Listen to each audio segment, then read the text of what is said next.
Australia is already looking to the next round of American tariffs set to come into effect in April and hoping for different treatment. I'm Patricia Karvelas, live from the lands of the Wurundjeri people in Melbourne. Welcome to Afternoon Briefing. The Trade Minister will have a phone call with his US counterpart this weekend as Australia continues to argue US tariffs are a bad move. The US has flagged another round of tariffs next month, and Don Farrell says he's worried about our agricultural and pharmaceutical products. So is this just the beginning of an economic disaster? I'll ask the Shadow Treasurer Angus Taylor in a moment. The government has maintained the AUKUS submarine pact with the United States is not in doubt despite questions about Australia's relationship with America in the wake of these tariffs. Simon Birmingham was part of the coalition government that negotiated AUKUS. I'll ask him later in the hour whether we need a plan B. Power prices are set to rise by nearly 9% in parts of New South Wales, according to the Energy Regulator's draft benchmark prices. Energy Minister Chris Bowen says all options remain on the table as the government looks to ease the pressure of rising power bills. Should the energy bill rebate be extended? I'll ask my political panel a little later.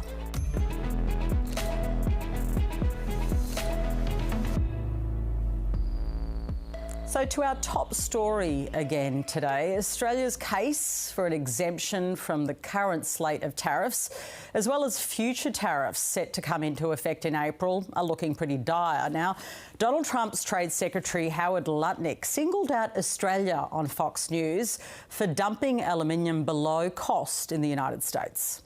And we're not going to stand for China dumping, Japan dumping. Australia does a lot of aluminum at below cost. I mean, this has got to end, and the president is on it, and he's protecting America. I spoke to the Shadow Treasurer Angus Taylor about the economic impact of these tariffs and many other economic issues a short time ago. Angus Taylor, welcome to the program. Good to be with you, PK. Can you really guarantee that you'd get an exemption on US tariffs when no other country in the world has managed it? Well, what's very clear, PK, is that we did get an exemption when we were in government, and the government has failed. We saw the Treasurer go off to the US, to Washington DC, and make a big deal of it, got the photo ops, talked to all the bigwigs and came back absolutely empty-handed. And the truth is that the government now has to get on, work with like-minded colleagues, work with our friends in Canada and other countries around the world to do everything we can to stop a global trade war. Because right now we are not prepared, we are not in the position we need to be economically to be able to cope with another shock. We've seen a collapse in our standards of living that we've never seen before, PK. We can't afford it to go on. We certainly can't afford another shock. So it's on the government now to work with countries around the world to do everything they can to prevent a global trade war, to get the exemptions and to make sure there's no further tariffs. I'm interested in this idea of working with Canada and other like-minded countries. Some of those countries are pretty exercised about all of this. They're even slapping on tariffs back. That's not an approach we're taking. So how could we work together to stop a global trade war when they're actually participating in some ways of a tit-for-tat? Well, I think they're trying to prevent a trade war. I think the reality is I've already been in touch with the new Canadian Prime Minister, and he's very clear in his point to me that they want to prevent a global trade war, and so should we. We should be doing everything in our power. We are hugely reliant on market access. Our exporters, whether they be in the resource industry, in agriculture, in manufacturing, we need to get access to markets. Canada's a similar country. There's many others around the world, New Zealanders, of course. And we should be working very closely with them to make sure that we can get access to those markets. Now, the government has come back empty-handed. Look, they wanted the photo ops. They wanted the photo ops, PK, but they're not prepared to take responsibility for the outcome. Now they need to get on and do everything in their power to prevent this from going from bad to worse. Your side of politics, your leader, you've said that you'd make a deal with the Trump administration. So I want some specifics if we can. What would you specifically offer? Well, we'd work it through with them just as we did when we were last in government, PK. I mean, you know, the best the best indicator of future performance is past performance, and we managed to do this when we were in government. We had a very strong relationship with the last Trump administration. I worked with them closely when I was Minister for Law Enforcement and Cyber Security, and we worked through some very tricky issues in that area through that time. But it was a very positive relationship. We showed a respect for them throughout, and we recognised where they were coming from, the problems they were trying to solve, but we made the clear point about what we were trying to achieve. And I think if you're able to work with an administration in that way, you can achieve extraordinary things, and we certainly did when we were last in government, including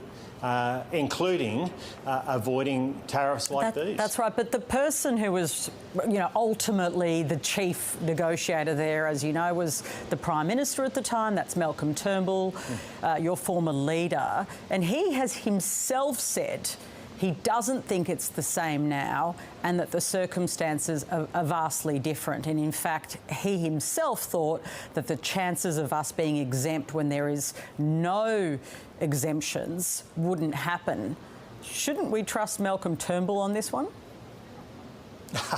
Well, that's up to you. But what I do know is that the government needs to be pulling out all stops right now with like-minded countries, working with this new administration, building relationships with this new administration. It's not clear to me that they've been able to do that so far, so that we are in the best possible position to get access to the markets we need at a time when economically we've gone backwards like never before, PK. Okay. Like never before. Worse than any of our peer countries across the world in terms of standard of living. We can't afford to be even remotely complacent, and there's much I think we can do to be building relationships not only with the US, the new US administration, but with like-minded countries across the world. Angus Taylor, you mentioned that you've talked to Mark Carney, who's the new Canadian leader. He's been using very tough language about Donald Trump. What did you talk about? No, I said I've been in touch with him, and we've both, I think, acknowledged the importance of trade for both Australia and Canada, and the importance that we try to prevent an escalation of a global trade war. I mean, I think that's in everybody's interests. I've known Mark for many, many years, and it's not surprising to me for a Canadian to have that view, and we certainly share that. We should be, and we're across different sides of politics, of course, but we should be looking for these opportunities. Labor has failed. It's come back empty-handed. It needs to get serious now about looking at how we can get the best possible outcome here, preventing a global trade war, and most importantly, keeping access to key markets. We know that the Albanese... They've come back empty-handed on this. Yeah, we know that the Albanese government has put access to Australia's critical minerals or some sort of cooperative agreement on the table in negotiations. Do you support that approach? Well, this is the sort of thing we should be discussing with them, but why wasn't that happening weeks ago, PK? I mean, as I say, the Treasurer went over, he got the photo ops. What was he doing? What was he doing? I don't know. I mean, that's a question for him to answer, but what I do know is he's come back empty-handed. Absolutely, we should be talking about the strategic relationship with the US, the importance of it, the importance of access to markets for both us and the Americans. But look, so far the government's failed. It's on them to turn this around. Well, are you at risk, though, Angus Taylor, of getting offside with voters? Because isn't the Trump administration responsible here? We are a country that has stood up for free trade. Shouldn't you be putting the onus on the Trump administration? Isn't this kind of a Team Australia moment? Well, of course we want the best for Australia. That's my whole point about getting access to markets. But this was an Anthony Albanese, a government that said they were going to take responsibility. PK, you remember Albanese saying that many, many times before the last election. I've been surprised how many times since the election he's wanted to blame other people for pretty much everything. Inflation, interest rates, you name it, the price of everything seems to be someone else's fault. Take responsibility, get on with it. But this is Trump's responsibility, isn't it? Well, it's our responsibility to do absolutely everything we can to get the best possible outcome here. We have an economy that is in bad shape. It is not working for Australian households. It's not working for Australian small businesses. It is not well prepared for another shock because of how far backwards we've gone in the last little while, last 2.5 years, and so it's on the government to put us in the best possible position, to give us the best possible chance of getting access to markets, to get our standard of living going forward when it's gone almost 8% backwards in 2.5 years. This is on the government. This is a government that will not take responsibility. They spend more time working out who to blame. OK, but isn't it also on Donald Trump? Well, of course, of course it's not a good thing. We've been very clear about that. We want free trade. We want access to markets. And I've been clear in many interviews that we don't agree with this US administration on trade. But the real question here is, how are you going to get in and fix the problem? And to Malcolm Turnbull's credit, at the time, different context, he worked out how to solve the problem within that context, and it's now on the government to work out how to solve the problem in this context, and they've failed, and now they're looking for people to blame, and that's not the right way to go about it. Well, let's look at what Howard Lutnick's saying. His characterisation of Australia as dumpers, and in fact that happened under the previous government. Did you dump product in America that's led to them seeing us this way? I'm not sure what he's referring to there, but look, I think the critical thing here is to make the case that it's in everybody's interest that we avoid an escalating trade war, make the case that it's in everybody's interest that we all keep access to markets, make the case that a strong global economy helps us to ensure that we've got a strong Australian economy at a time when our economy has been going backwards. We had 7 consecutive quarters of GDP per capita going backwards. Even in the last quarter, we're still seeing no productivity and no gains in GDP per capita beyond extra hours being worked. I mean, this is a disastrous situation, PK. And so the government needs to get on the front foot. And that is exactly what we would do if we were in government. Whether they've got, whether they're being able to get connection into the administration as they need to, I don't know. But they sure as hell need to get out there and try and solve this problem. Now, I want to move on. The Australian newspaper is reporting this afternoon, I'm sure you've seen it, that your claim to have unveiled 34 economic policies in relation to things like, I'll give you some examples, mental health sessions, regulating vaping, increasing student visa fees, investing in ovarian cancer. These are all policies you've said are economic policies. They say that a number of economists quoted in their story have slammed this. What's your response to that? Look, we've announced many policies, and we've done that because we need, as a country, to get on the front foot and beat this collapse in our standard of living, inflation that has been too high for too long, interest rates that are showing no sign of those 34 policies, a sustainably lower level. Are they economic policies? But do you see them broadly as because the Australians basically saying they're not, and you're saying they are? Oh, look, of course there's economic policies that we've announced, and that's the full list of policies that we've been announcing in recent months. But there's many policies in there that have very strong economics, including making sure that we've got small businesses in a position to invest and grow their businesses, create opportunities for their employees and for all Australians, including making sure we've got a construction sector that is competitive versus what it needs to be to deliver the roads and the hospitals and the houses that Australians deserve. And that means deregistering the CFMEU, freezing the National Construction Code, making sure that the ABCC is back in place so we've got a construction sector that's not controlled by a union with deep links to the criminal underworld. These are absolutely economic policies, as is PK, making sure that government is the right size at a time like this when we know growth in government spending. There's been criticism published in the paper, I'm sure you've seen, actually quoting coalition MPs, admittedly not using their names, and that happens, as you know. But they're saying that you need to unveil big economic policies, that it has to happen soon. There seems to be some disquiet on your side of politics that the economic agenda isn't strong enough.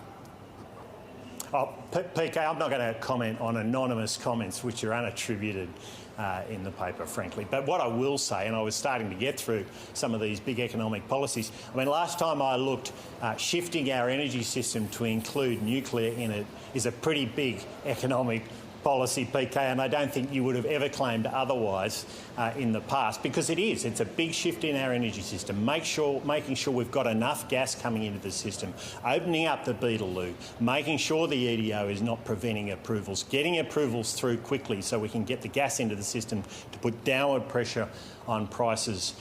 In financial services, we've been strong from the start of this term about getting our advisory sector back on its feet, which means implementing the full suite of recommendations from the Quality of Advice Review, making sure that our regulators aren't overreaching in financial services, where we've got a situation where getting access to a loan if you're a small business is nigh on impossible. So they're going to the private credit market, they're having to mortgage their homes. This is regulatory overreach that I've been very clear about for a sustained period of time. And the result is getting access to finance, getting access to advice in financial services is a real problem for small businesses and Australians more generally. And we've announced incredibly important policies to get things back on track, to get our economy moving again, to return to the prosperity and the growing prosperity that Australians are used to in a time where we've seen the biggest collapse in our standard of living in our history, bigger than any of our peer countries. And that is a completely unsustainable situation for this country. And we learned just today that energy prices are going through the roof again, up to 9% increases, $1,300 more in a household bill in Western Sydney compared to what Labor said they were going to be. We are out of time, but I thank you very much for joining us this afternoon. Good on you, Peter. Good to be with you. Well, let's bring in Jacob Grieber, our Chief Digital Political Correspondent, for some analysis in the wake of that interview and on today's big stories. Hi, Jacob. Hey, PK. That last part of your interview there, I don't know that he was enjoying that too much. No, he didn't love it, but it was a reasonable question. We've now got, you know, the sort of right-wing broadsheet consistently arguing on its front pages that the coalition doesn't have solid economic policy, quoting anonymous sources in the coalition, and now economists on the record really basically bagging Angus Taylor. So the questions had to be asked. What's going on? So you get the sense this discontent's been brewing for a little while now inside the coalition about the economic message. I certainly hear that myself when talking to people. There is a concern that they have been able to get to a position in the polls where they're not only competitive, but in some polls seen as the outright sort of leader against the government. But that was when the government was under pressure on cost of living. And I think there's a sense that things are turning a little bit. The focus is going elsewhere. There's been an interest rate cut. Consumer confidence is getting up off the mat. And then you've got all this stuff going on offshore with tariffs, with geopolitical concerns. So the debate is moving and the government is sort of controlling the narrative. It was all over the media during the cyclone in southeast Queensland. It's been sort of out front talking about the tariffs. And now the question, the criticism from the right of the coalition is, what's your counter? What's the policy offering that people can grab onto and run with? And that's the criticism that, quite frankly, it's bubbling up to the surface now, will be problematic for the coalition. When people call for big, bold ideas, it's because they're frustrated with the direction of things. Yeah, that's right. And so we've got Angus Taylor defending their positions. We've also got Peter Dutton doing the same today. It is interesting to see. There was another thing that Angus Taylor just said in that interview, which I do think is actually an interesting idea, that we should be working, Australia that is, with all like-minded countries, he mentioned Canada, to try and deal with the trade war, to kind of have a united front in some ways. Now, I suspect Australia is doing that, at least at diplomatic levels at the moment. But what did you make of it? Look, I don't think anyone argues against Angus on that. That makes total sense. that has been occurring now for years, quite frankly. The Trump administration, the first time round, signed a bunch of memorandums with the Australian government, the then Morrison government, about developing critical minerals. That continued through the Biden years, and it's now back on the table. But at the same time, the government's been visiting counterparts. You've got resources ministers going overseas, trade ministers going overseas. They've been talking with the Canadians, the Japanese, the Europeans especially, for the last couple of years, so it doesn't strike me as a particularly new revelation. I think there's added impetus and there's an added energy for doing that now because people are wanting an alternative to the United States. But to say that that is something that's only just occurred to people today is a little bit of a stretch. Yeah. OK, let's talk about April, because that's the next tariff round, and it seems to me, while the government's saying it will keep working on an exemption on steel and aluminium, it's really worried about the next round, actually, which hit in April. How much of a worry is that, and what kind of industries will it hit? The fear here is that it's much more indiscriminate, because Donald Trump's used the term reciprocal tariff. So anything they deem that Australia is doing that is a sort of trade effect, a negative for the United States and its companies, they will respond to with some sort of reciprocal thing. And they've already said things like value-added taxes, which in our case is the GST. They count that as an unfair barrier against a US company, notwithstanding the fact that every company is subject to it in a given economy. But they're the sort of things they're looking at. So there's a lot of concern, Patricia, in industries like the pharmaceutical industry. There is light manufacturing. There are all sorts of little niche companies where Australia does quite well into the United States. They want to put a tariff on them. That's probably not great if they've particularly got a niche product. Remember, tariffs go on everybody, and so all our global competitors are on the same sort of footing when they go into the United States. But if they do something unique that no one else is really doing that well, then that's a concern for them, because the price goes up for the American consumer. American consumer is going to pay for it, but it also then means that it undermines the business case for those businesses in Australia. And so, yeah, the government's very worried about that. They are very worried, absolutely. Jacob, thank you. Thanks, BK. Opposition leader Peter Dutton came out swinging against the government's record on energy policy today after the Energy Regulator released its default market offer draft determination. Sorry for the clunky language. It showed energy prices are set to rise. Now, Mr Dutton says the government's failure is so bad that the Prime Minister should sack the Energy Minister. Let's take a listen. Chris Bowen has been a disaster. He's one of the key players in the Albanese government, and he has let Australians down, and there should be a price to pay for that. And frankly, today, if the Prime Minister doesn't sack Chris Bowen, I don't know when he would sack him, because he deserves to lose his job over forcing up the electricity prices of Australians yet again. I want to bring in my political panel for this afternoon, Early Childhood Education Minister Aly and her shadow counterpart Angie Bell. Welcome to both of you. Thank you. Let's start on this issue around energy prices, and to you, Minister. Households across most of Australia's eastern seaboard will face increases in electricity bills. It's pretty rough, isn't it? I mean, the government's been talking about dealing with cost of living, but these households are going to set to have electricity prices rise again. Well, you're right, Patricia. You know, we're very cognisant about the pressures on Australian families right now, and particularly with the rising energy costs. I'll make the point, though, that the independent Australian Energy Regulator has clearly determined that the ageing and unreliable coal-fired power stations are a huge contributor to increasing energy costs. And all the experts agree that our pathway to renewables, shored up by gas and shored up by hydro, pumped hydro, is the way to go in the long term for achieving cheaper and more reliable energy prices. Now, I do just want to say this to your viewers. We know that about 80% of Australian households are paying more for energy than they could be, and that they could be saving up to 25% in their energy prices. So I'd encourage all your viewers to go onto the website, Energy Made Easier, that's Energy Made Easy, and have a look at the comparative prices and see if they can save money by switching their provider. Yeah, there are some consumer hacks, and it's a good point. But Angie Bell, the broader issue, the point that Aly makes is actually accurate. Ageing coal-fired power is part of the issue here. And under the coalition policy, we'd actually have coal-fired power stay in the system for longer. It will take nuclear so long to get up and running if it were to indeed happen. Won't it just keep energy prices higher for longer?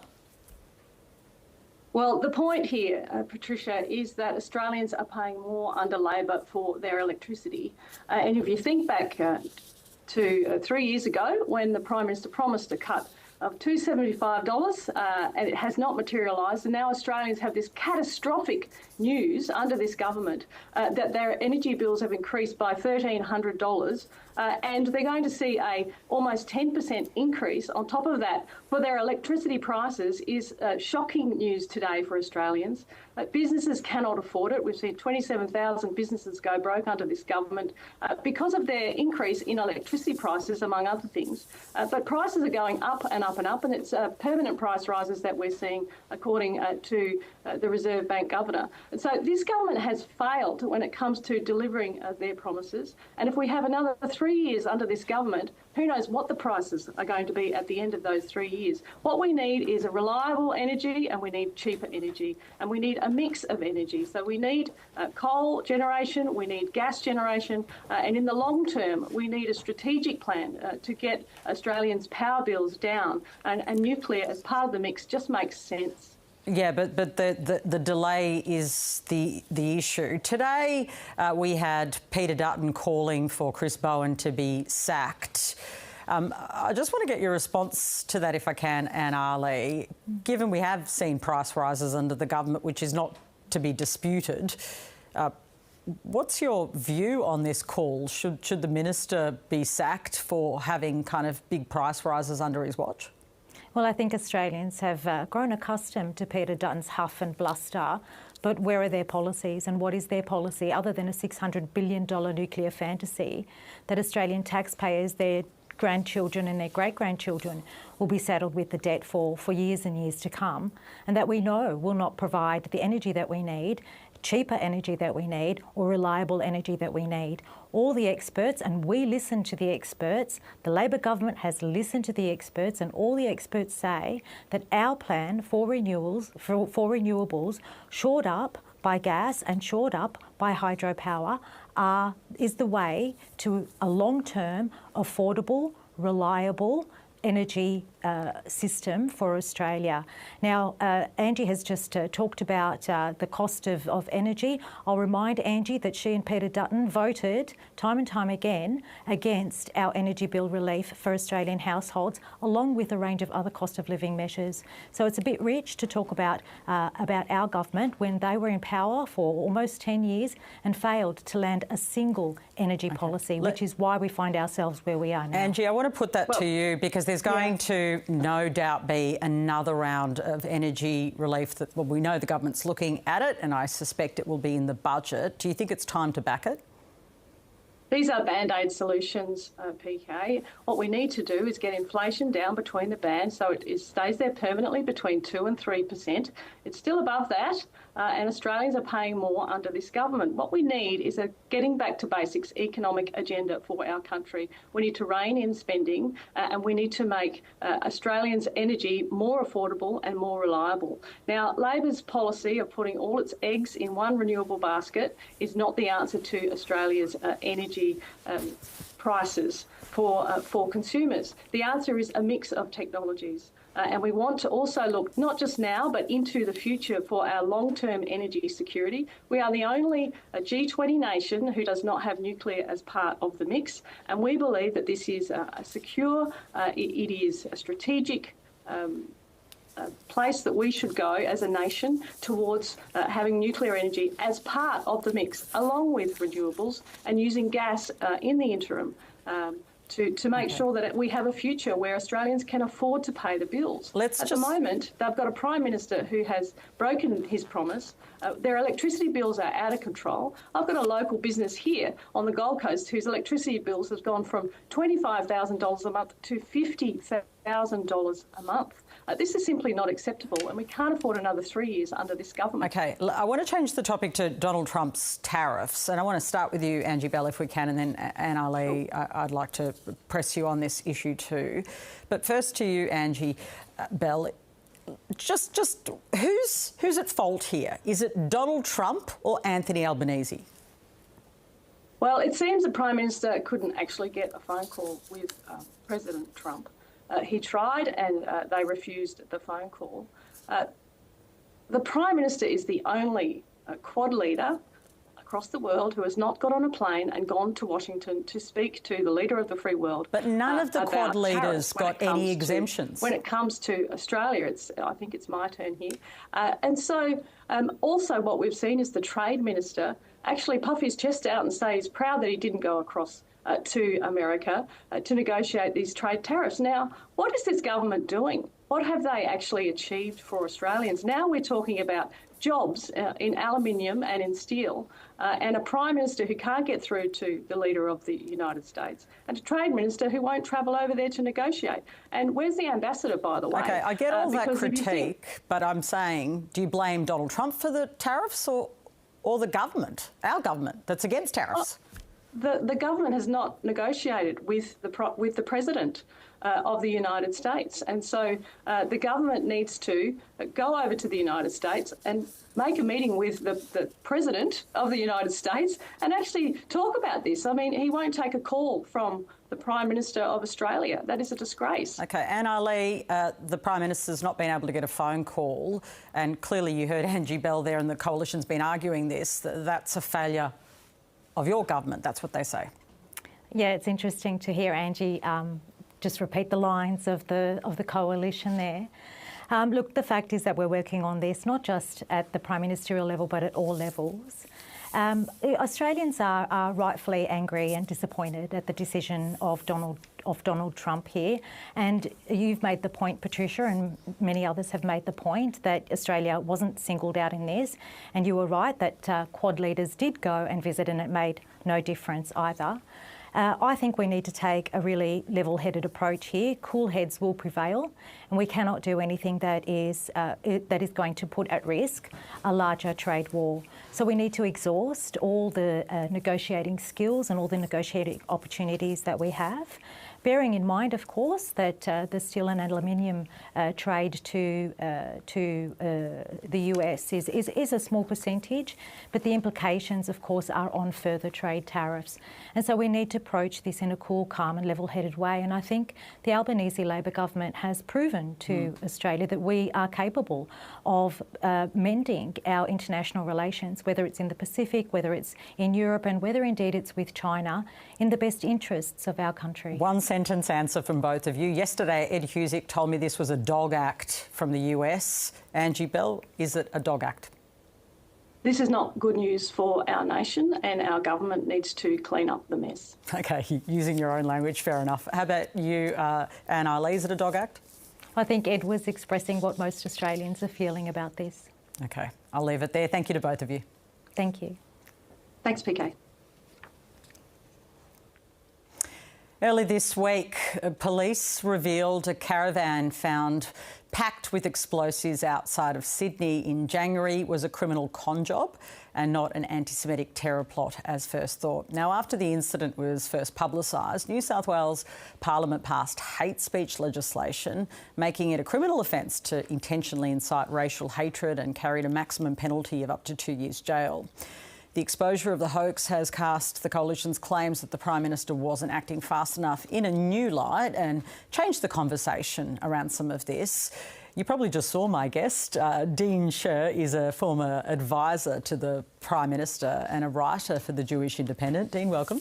Thanks for having me. So we now know, according to police, that this was a hoax rather than a terror plot. Does that change anything? Well, I mean, it certainly changes the context of this incident. I think, as the Prime Minister said yesterday on, I think it was ABC Melbourne, it did still obviously incite fear in the Jewish community, and it's important to recognise that. And the broader context of anti-Semitism, this one incident was a hoax, but the firebombing of the Adass synagogue obviously was real. There's been a number of incidents in Sydney that have been real. So I think first of all, it's important just to say that the Jewish community's anxieties and fears are based on real events, and so too has, I think, the legislative response has been, both at a state and federal level. But yeah, I think it's fair to say that some of the commentary around this particular incident probably jumped the gun. Yeah, there has been that critique, and I'm glad you made that point, that the fear is real.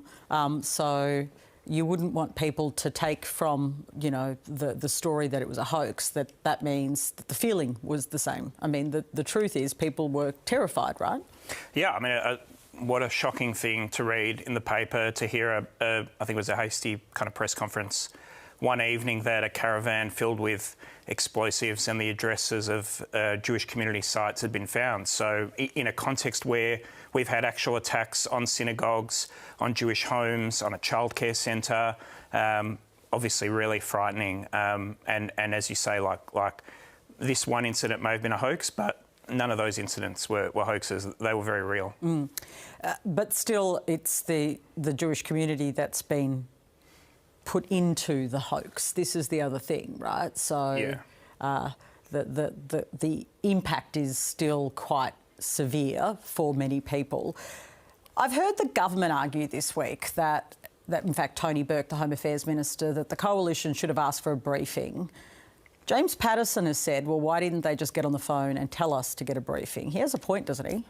Well, I think there were obviously these claims in Parliament. There was a debate. I think the government said you should get a briefing. So, it probably speaks to the fact, and we spoke about this on the program a few weeks ago, that the relations between the two parties on this issue have become poor, and it's become a really partisan political debate, and that's not where it needs to be. I think the Jewish community needs its leaders to be concerned on action and working together to get results to protect the Jewish community, not on scoring, political wins of the day. And maybe that's the kind of example that Peter Dutton saw this incident and he thought, here's a chance for me to get a political win. But really, it would have been better if the two sides had come together. And, who's to blame for that?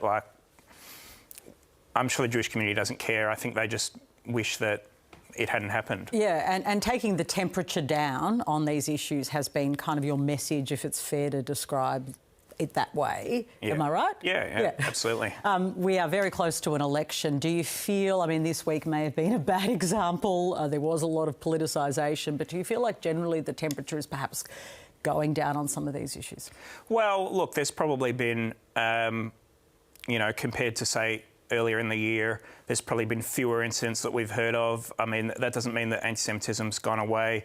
There was a synagogue not far from here, the Melbourne Hebrew Congregation, which is actually my family synagogue, that was some anti-Semitic graffiti was spray painted on it just a couple of days ago. So, incidents are still happening. People are still facing anti-Semitism in the community. And I think, we also need to be conscious that, as we were talking before, people don't see this one incident was a criminal con job and think, the Jewish community is making this up or politicians are making this up.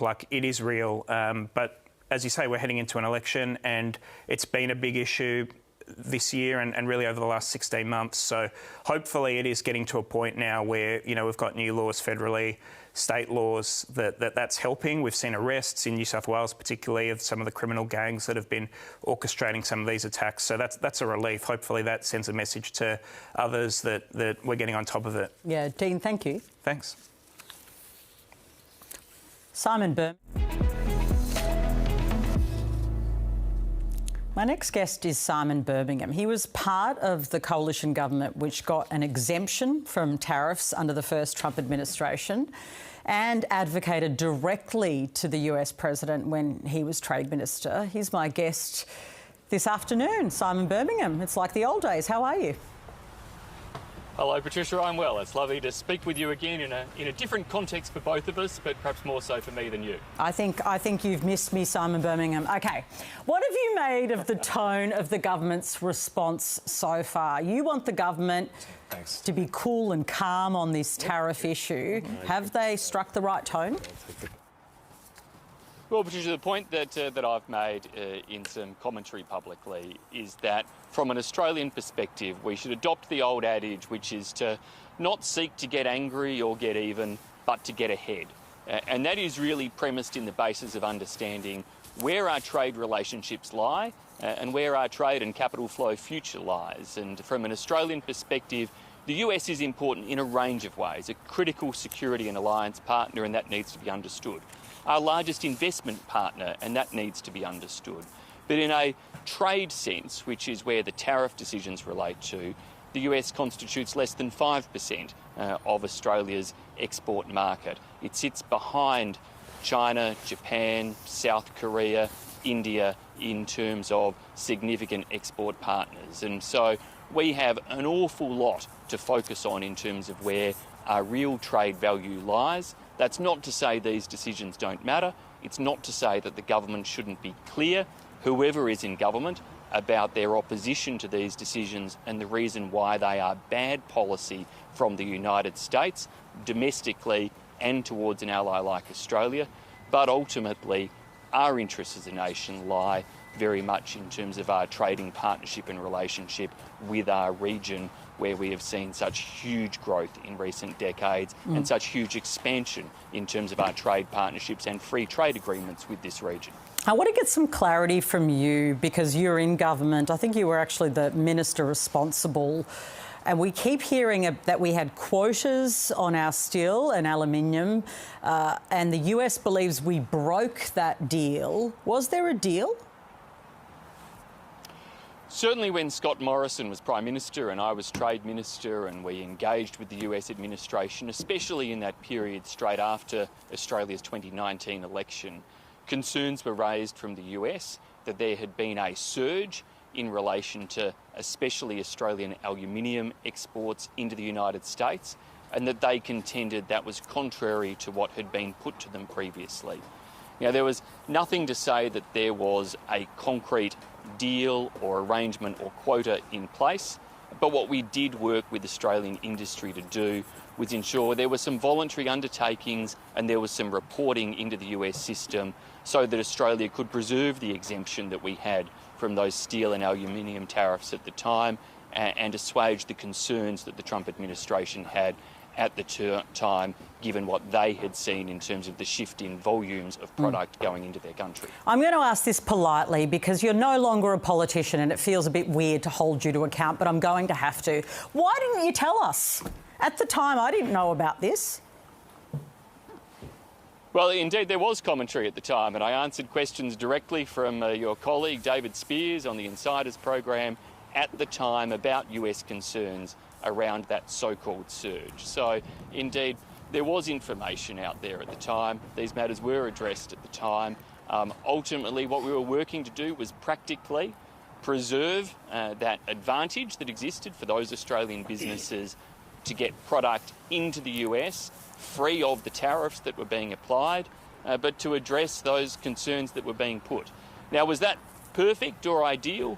No, because in a pure policy perspective around trade policy and good economics, you wouldn't be dealing with tariffs or quotas in relation to trying to get the freest flow of goods for the best advantage in terms of producing ultimate final products at the best possible price. Now, it's US consumers who will pay the final product in relation to the tax that is a tariff that they're applying in a range of circumstances. It's not Australian consumers who will pay that, except for where goods perhaps may ultimately be exported back to Australia and where the US decisions are having an inflationary impact right across the board. Now, fair enough. I understand you were dealing with a difficult administration, didn't believe in tariffs, had to find a way around this. I think people actually very much understand how difficult that all was. So now it seems that this administration feels like there was a dumping as a result, and that we are now being punished second time round because of alleged dumping. What's your response to that? Well, Patricia, I guess, firstly, I can't speak for what happened when there was a change in government, both in Australia and in the United States. That I've seen the comments and analysis from the second Trump administration pointing to growth in relation to Australian exports that occurred after the election, not only of the Albanese government, but importantly of the Biden administration in the US, and whether there was any expectation from the Biden administration of continued reporting of those types of voluntary undertakings is really a matter for those governments and those spokespeople. I think from the perspective of whether this is good policy, I've been clear, it's not good policy from a US standpoint. The whole tariff agenda runs a risk globally. Australia is fortunately well placed in terms of how we deal with that tariff agenda, that steel and aluminium exports from Australia to the US constitute just 0.2% of our total exports, that our exports to the US overall constitute less than 4% of Australia's total exports. And so the opportunity for us is really to make sure we are focusing on winning, on getting ahead, by building out the relationships with those in our region, which have been enhanced by doing the opposite of higher tariffs, but by opening up trade flows, opening up investment flows, and doing the things that have made not just our country stronger over the last couple of decades, but of course have lifted hundreds of millions out of poverty across Southeast Asia and China as a result of the opening up that has occurred in this region, and needs to be the strength and benchmark for how we maintain that strength in the future in a more volatile world. The coalition reckons they can get a deal to deal with this, but no one's got an exemption yet. Do you think it would be so easy to get this deal? It's been clear from the language of key advisors to President Trump, like Peter Navarro, that they, if you like, came prepared this time around for the argument against exemptions. These were the people who didn't like the exemption given last time, that they tried to get the President to overturn it. That was what caused Scott Morrison and I to have to take actions in the previous Trump administration to preserve the exemptions that Malcolm Turnbull had managed to achieve alongside Joe Hockey and others. Now, as for whether deals can be struck, that's a matter to be seen over the coming weeks, months and potentially beyond. But you think Trump it's hard, always makes clear that it would be really hard, wouldn't it? These things are never easy, and it's clear from the language of the administration that it is hard. And it is very challenging in terms of the attitudes that are there this time around when it comes to the power they want to yield through tariff policy. Now, that's why I think it's so important that the world seeks to prove that policy wrong by making sure that we hold to good, sound economic theories and the things that have been working in recent decades to grow and strengthen our economy and our region, and that those are really critical for the long term. In terms of short to medium type deals and what can be struck, well, it's an administration where that is always possible, but the degree of difficulty should not be underestimated. You're really worried about the next round in April, aren't you? Is there any way we can avoid those? The reciprocal tariffs? So Australia won't necessarily be at the front of the queue when it comes to these so-called reciprocal tariffs, because Australia has honoured the terms of the Australia-US Free Trade Agreement, and we don't really apply tariffs directly in terms of any US goods coming into Australia. But there are a range of what I would describe as irritants the US has that go back to the way we operate our pharmaceutical benefits scheme, that relate to things such as local content in media production, have been added to in relation to things such as the regulation of social media companies, and there are the oddities such as the citing of value-added taxes, in Australia's case our GST, which really it's hard to see how they can have any bearing in relation to a tariff-type assessment. But there's a risk there. There's a small risk in relation to what it means for Australia directly or bilaterally. There's a bigger risk that if the Trump administration uses these so-called reciprocal tariff decisions to apply much more sweeping tariffs against much of the rest of the world, that you get more tit-for-tat retaliation from other countries, and you create a much bigger economic problem and crisis for the world. Yeah, which is, of course, our biggest worry. Always lovely to speak to you, Simon Birmingham. Thank you. Thanks, Patricia. My pleasure. So we're going to have a federal budget in over a week that nobody actually expected, which has put plans for a federal election back to May now. To get the latest on what people are thinking, actually voters who determine elections, let's bring in our regular panel, Redbridge Group's Cos Samaras and Tony Barry. Welcome to both of you. Good afternoon. I've got to start where I just was. Tariffs, tariffs, tariffs. Trump is always in our campaign. I know that when you speak to voters, overwhelmingly they just keep talking to you about cost of living. But we've heard some very different lines from Albanese and Peter Dutton in relation to getting a deal with Trump and all of this. What's your read on how people are responding? We haven't seen anything come up in our qualitative research yet. Sometimes it can take these sort of issues, a week or two, if ever, to come up. But I think it's such a huge issue, it eventually will. But I think if you look at the politics of it, I suspect there was nothing that any government could have done about this. This is obviously where Trump wants to take the American economy, the flyover states, bring jobs back to that part of the rust bucket states. So I suspect, despite all the positioning, there's nothing that really anyone could have done as Australian Prime Minister. However, it's Albanese as the incumbent, it's his problem to wear, and I suspect he will wear it, and it's going to be very hard for him to explain it away. You think he'll wear it too? Because Peter Dutton says if he gets elected, he'll get a deal. Now, that's what I like to call a future him problem, because right now there's no test for that. He's not the Prime Minister. Yeah, so at the moment, it impacts one particular industry. And so we don't have we won't see the sort of visceral response that we witnessed with the announcement that he made with regards to Canada, right, which was uniform application of the tax. So I think at the moment, those communities are relying on those industries. That's where it's going to bounce. Most Australians probably won't pay much attention to it until it starts affecting them. So, for example, if this sort of behaviour starts impacting inflation, we'll be having a very different conversation. There's an interesting positioning, though, that Peter Dutton's taking, where he's kind of holding Albanese to account, and there seems to be less criticism of Trump when actually this is Trump's policy. Simon Birmingham now is an ex-politician. He blames Trump. If most people can do that, but in politics that isn't happening. Is that a problem potentially for Peter Dutton not to look like he's on, Team Australia? No, I think Dutton's broader problem is he can't critique his way to government. And at the moment, he's doing a lot of critiquing, but not a lot of offering of policy, ideas and differentiated positions on salient issues. And I think he's got to put something out there. I think we're actually seeing a bit of drift from the coalition the past 2 weeks. Albanese had the good fortune of an RBA announcement. That's not his announcement, but he's the beneficiary of it by being the incumbent.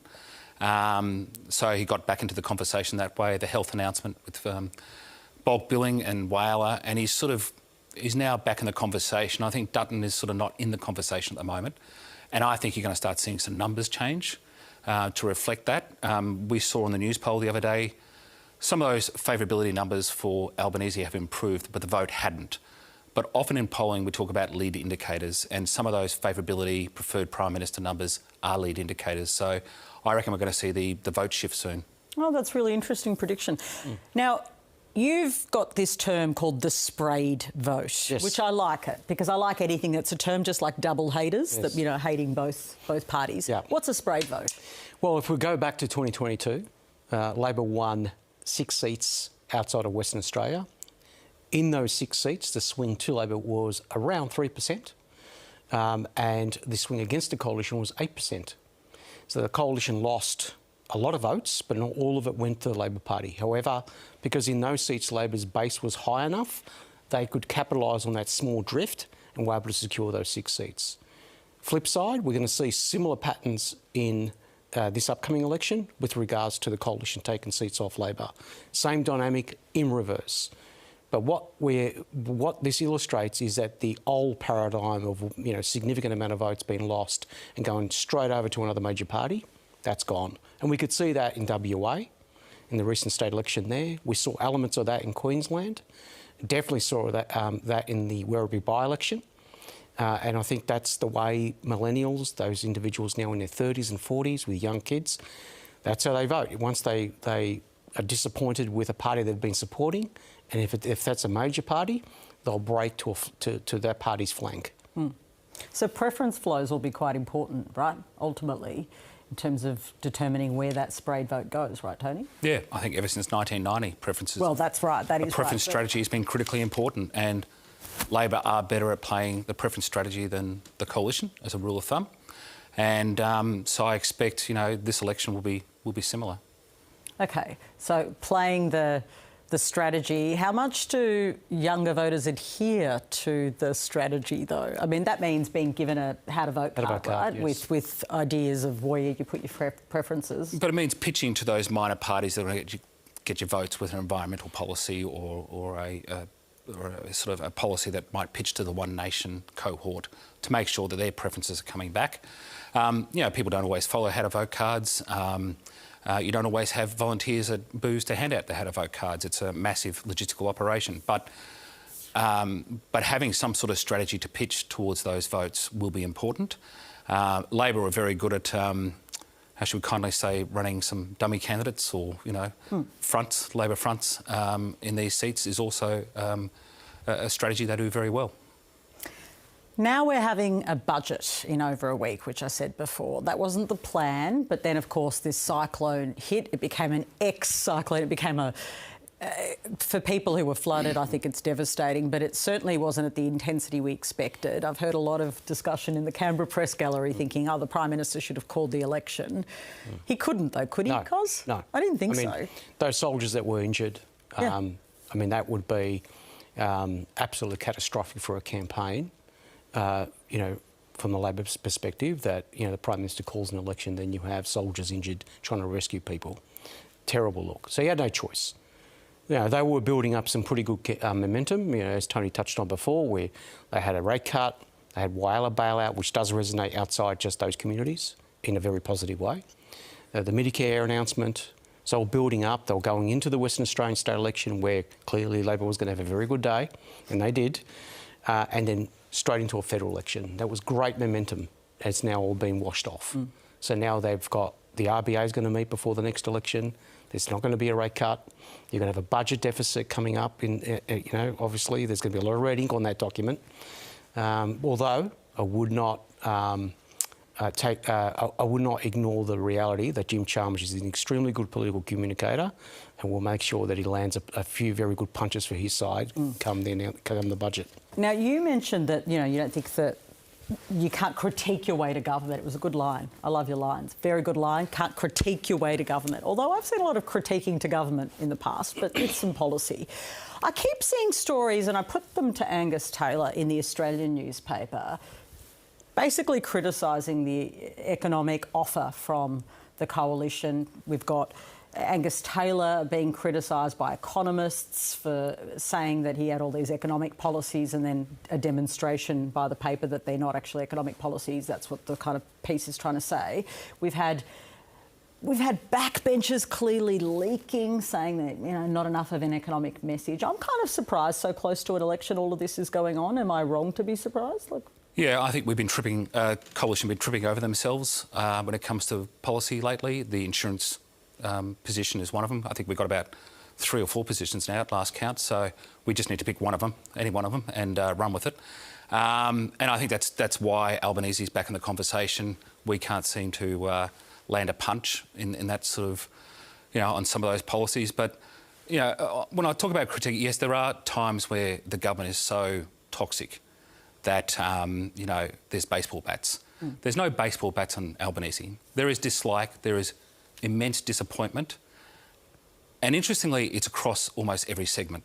So you go back to, say, Gillard, Rudd, the progressive segment, some of the aspirational and working class segments were still great fans, they just didn't have 50+1. Albanese is disappointed almost every cohort. But it's not anger, it's not rage. So critiquing is not going to get us there. Whereas, it's important to, establish the mood for change, which I think the coalition's won that. They've created a move for change. The wrong direction is net -30. in Australia, so there's a strong move for change. The second limb is to reach minimum expectations. And you can't just sort of say they're hopeless. You've got to sort of say, this is my signature policy or this is my big idea. Always great to talk to you too. We'll be talking for longer now because the election is further away, but thank you for coming on. No problem. Of course, Cos Samaras and Tony Barry with Redbridge and giving us some political analysis. Well, that's afternoon briefing for today. We're on iView. You can catch up there if you've only got the tail end of the show or just bits and pieces because you're a very busy person. You go to iView, you search for afternoon briefing, and we are there. Stay with us here on the ABC News channel. Joe O'Brien is up next with today's top stories. I'll see you tomorrow. I can't wait. Have a wonderful evening.